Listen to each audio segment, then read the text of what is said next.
So my name's Briony and I'm a dietitian. I'm a specialist learning disability dietitian and I work in Cornwall with the community learning disabilities team. So that means that I am the Dietetic clinical lead for learning disabilities in Cornwall. And I also I volunteer within the British Dietetic Association where I represent learning disabilities there as well. Why do people with learning disabilities die earlier than people who haven't got learning disabilities? It's a really sad question, isn't it? So there's a number of different reasons that I understand, and part of that is about health. And part of it is about being able to communicate and just say when we're not feeling very well. Because a lot of people with learning disabilities will find it difficult to say that they don't feel very well, or where that pain is, or what feels uncomfortable. And then because that person isn't able to say to someone else easily, other people don't know. So it might be that somebody with a learning disability gets poorly, but nobody really realises that that person's poorly until they've got really, really poorly. And by then they've gone to the doctor and the doctor might not be able to see or understand what might be wrong for that person. So there's lots of things that we need to learn in our health services so that we can understand people with learning disabilities and understand when people might be poorly and try and get the right treatment for that person as soon as possible. So there's something about us needing to improve our health services so we can understand illnesses when they present. But also it can be difficult to support people with making healthy choices. So, you know, having a healthy diet and having a healthy lifestyle is a really important way that we can all be in good health. And a lot of people with learning disabilities don't have a healthy diet, they don't have a healthy lifestyle, and they don't have a healthy weight. So I think it's really important that we can support people with learning disabilities to eat well and be as healthy as possible. Yeah, thank you. Why is it important to consider someone's capacity? Very good question. Because a lot of people with learning disabilities are too heavy, they're overweight, and that happens, there's more people with learning disabilities that are overweight than there are people without learning disabilities. And when we ask, why is this? A lot of families or support staff, they might say, oh, it's their choice. They can make that choice about their diet. But the person with learning disabilities doesn't always understand the consequences of having a poor diet and the impact that might be having on their health. So we need to understand if somebody is facing risks because of their weight or because of their diet, we need to understand if that individual can understand.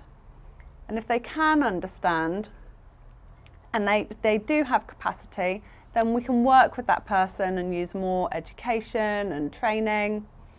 But if someone doesn't understand and they're not able to understand, then we need to work with them in a slightly different way to make sure that their diet is good for them.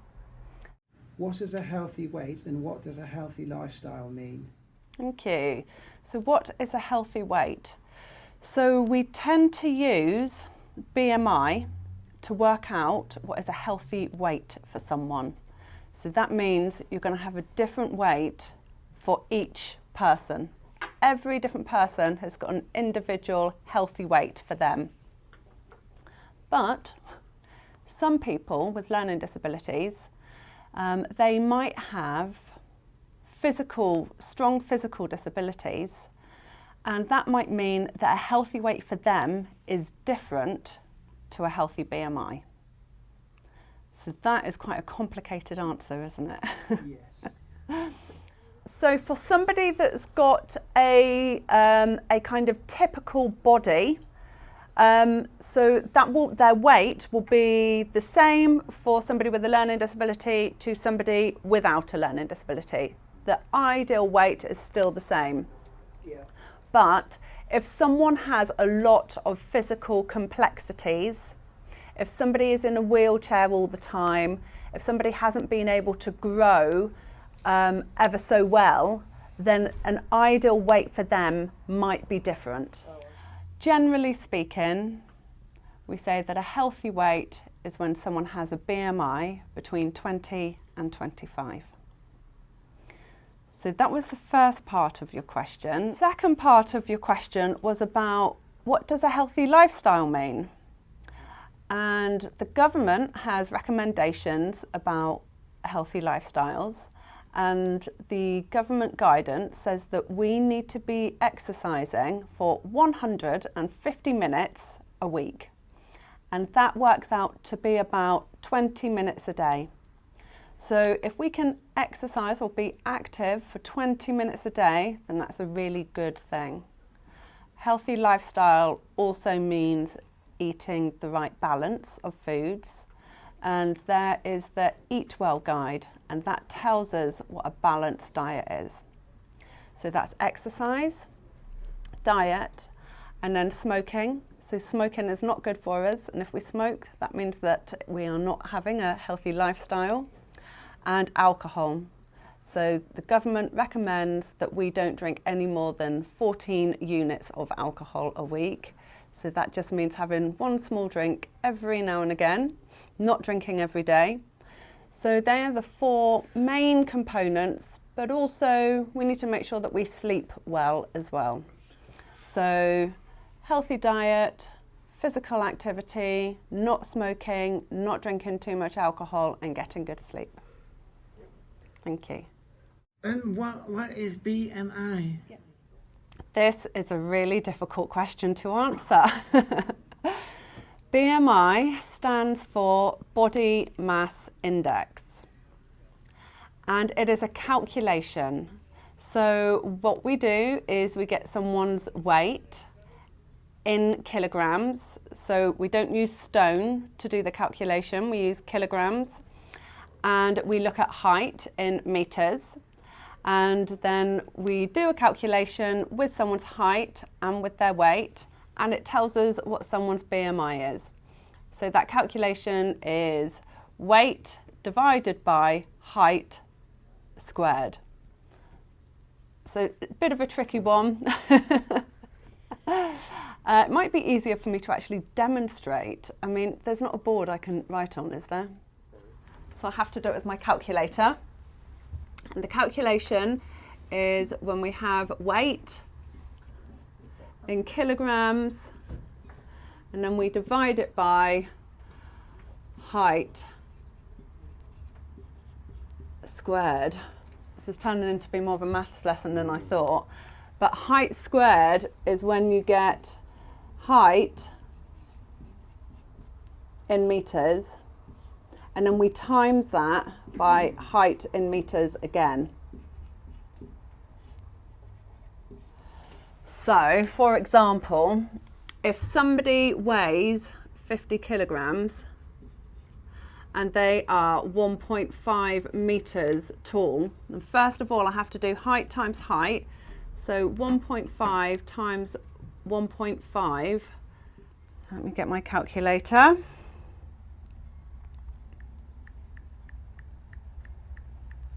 So that is 2.25. So what we've got to do now is divide 50 by 2.25. So 50 divided by 2.25 equals 22.2. So that means that their BMI is 22.2, and we say that a healthy weight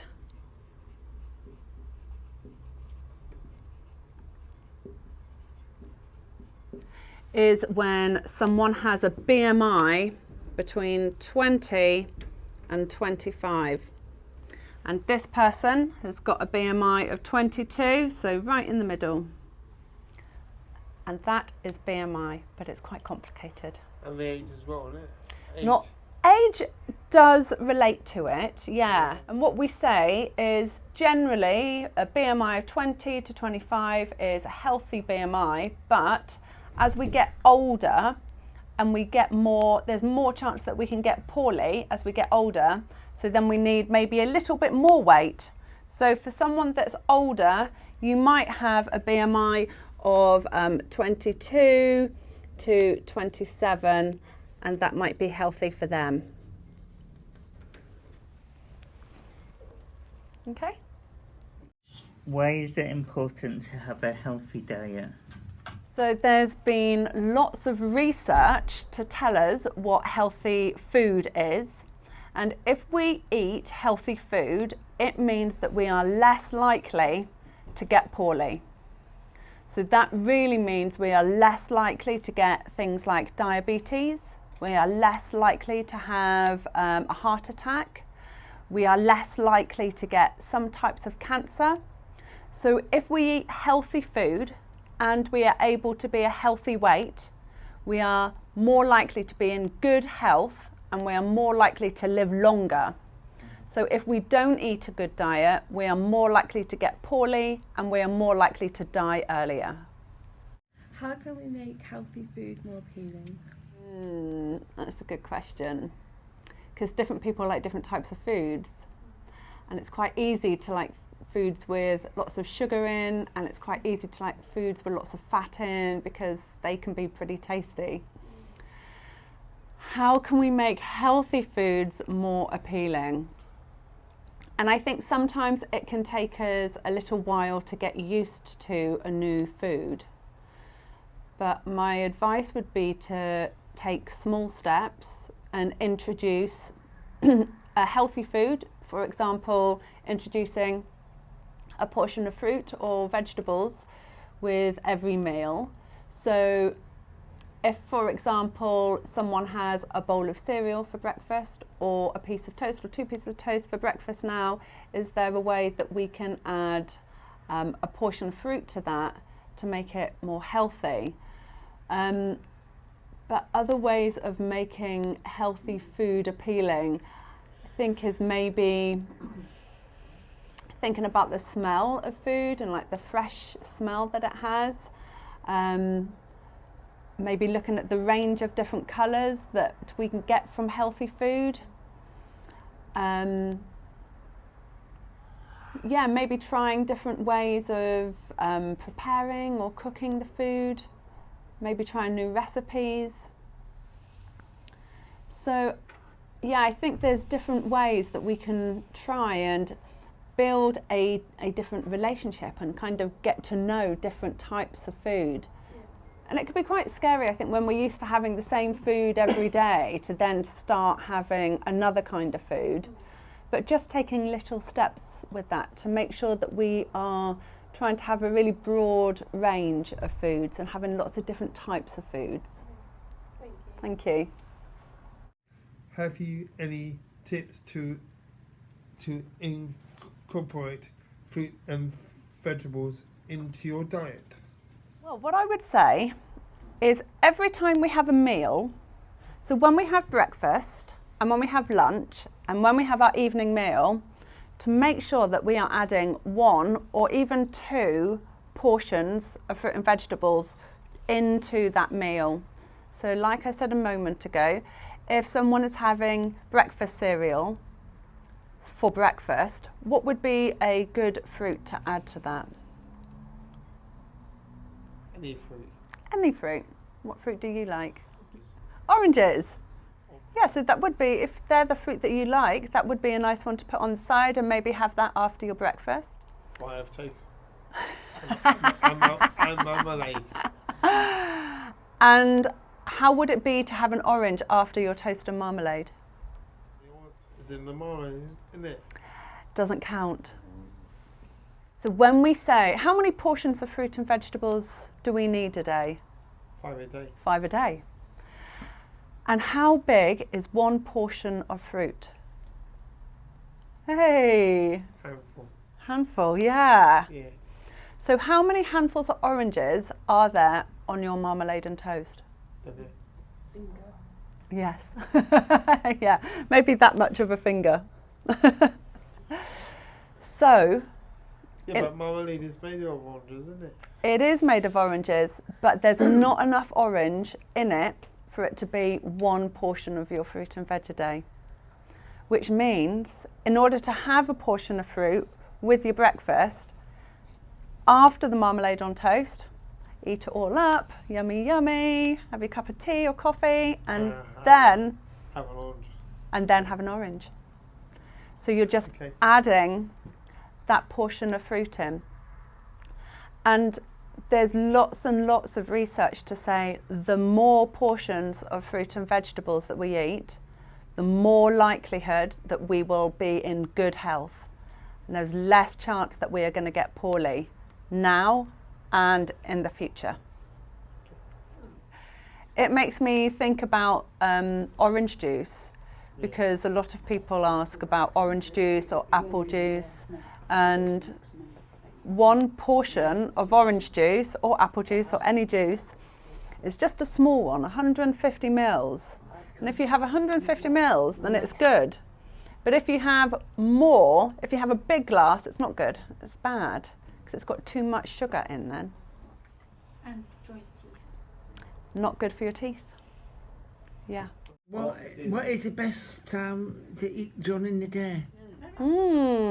That's a good question. What's the best time to eat during the day? Well, I think it depends when people go to sleep, because if we're sleeping well, then we can wake up in the morning, maybe have a drink, and then have our breakfast, and then have lunch at midday, and then have our evening meal, maybe at 5 or 6 or 7 or 8 o'clock, and then go to bed a good couple of hours later. But if someone is not sleeping very well, and if someone's going to bed, maybe someone's like gaming, they don't go to bed until 2 o'clock in the morning, and then they wake up at 11 o'clock in the morning, they might not feel like having breakfast, and then they might have lunch, and then they might be snacking. So actually it's really important to have a really good sleep pattern so we can have a good eating pattern. So if someone's got a good sleep pattern, good eating pattern, then having breakfast, lunch and evening meal in the morning and kind of midday-ish, and then in the evening. I have no mealtime support, so please could you help me with some to help find out about healthy ready meals? So ready meals, yeah, because when we go to the supermarket, there are so many different types of ready meals, and it can be difficult to know which ones are good and which ones aren't so good. And they're really different. So you can only know if it's a good one or not a good one by looking at the food label. Do you know the different colours on the food label? Yeah, you got green for good, and the orange is kind of like be careful, but you can still have it, and red is especially only treat it for treats, do not have it every day. Very good. So that's the best way to help us choose which ones are the better ready meals.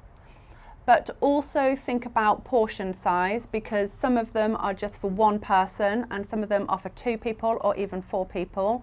So making sure if we're eating just for one, then we buy one for one person. And my advice would also be to add a portion of vegetables or 2 portions to it. So for example, if you're having 1 portion of cottage pie, then having 1 handful of peas and 1 handful of carrots to go on the side.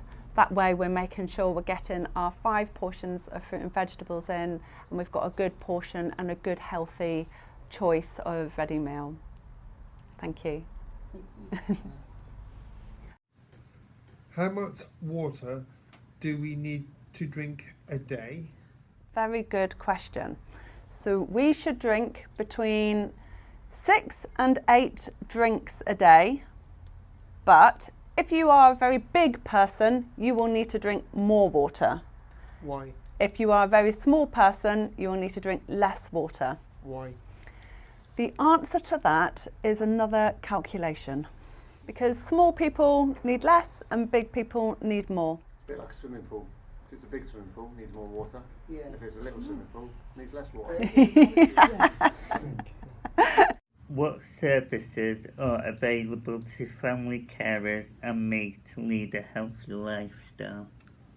Very good question. What services are available to help? So there is there's the Healthy Cornwall programme for people to learn about healthy weight and healthy diet. If somebody is very, very underweight, then they probably need to see a dietitian. So in that case, they can go to their GP and the GP can make sure that that person sees the right service. That might mean that they go to the community dietitians, or it might mean that they come to the learning disability dietitian, me. The services that we have then really are Healthy Cornwall and seeing the dietitian. There's things like Weight Watchers and Slimming World. So if they are a helpful place to go, then people can go there. It might help if they make their sessions accessible and use some easy read information so that the person that's going understands the information more. And there's lots of things on the internet, but not everyone can use the internet that well. The NHS websites have healthy information on healthy diet, and also the government has a website with information on diet. And I'm just thinking the British Dietetic Association website, they have a page to support people with learning disabilities. So there is some easy read information on there about diet. But locally in Cornwall, I think that's probably it.